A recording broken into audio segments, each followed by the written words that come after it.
Илбчин хүү. Эрт урдын цагт ядуу нэг хүү амьдарч байжээ.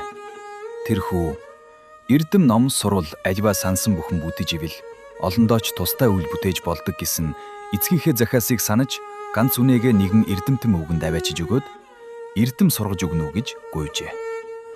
Хүү өвгнөөр илбийн ухаан заалгаж юу санснаа бүтээж ойр холын олон нөхдөдөд туслах болжээ. Үүнийг нь хаан сонсоод хүүг дуудаж ирүүлээд "Чи илб гэдэг эрдэм сурсан биз дээ? Тэр ид шидэт илбээ над үзүүлээд" гэжээ. Хүү: "Хаан, та илбийн ид шидийг үзхийг хүсэж байгаа бол өчүүхэн би чадах ядахын хэрээр үзүүлэхийг бодлого яах вэ?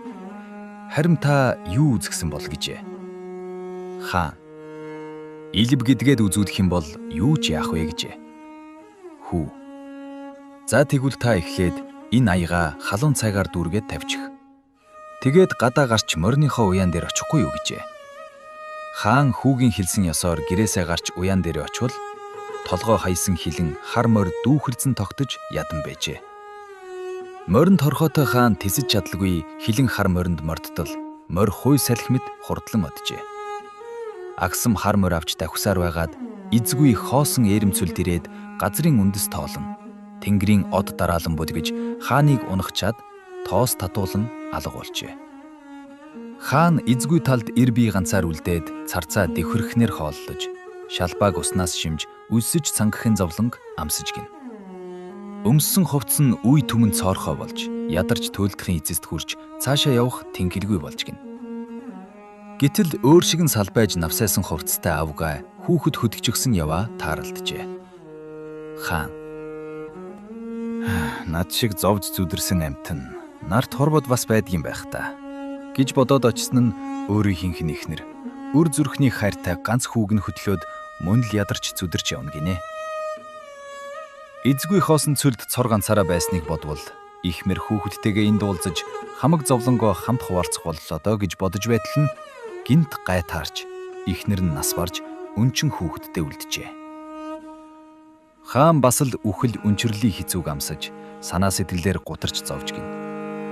Өөлж урсгасан нулимс нь нуур цөөрөн болох дөхөж гин. Өөлбөл өйтгөр гуниг хэсэр зуурт боловч арилдаг юм гин билээгээд ахин дахин асгартал өөлж байлаа гэсэн нь гинт өндөр саруулангад ордондоо ирчгээд түшлэгт зөөлөн сандал дээрээ сууж байна гин.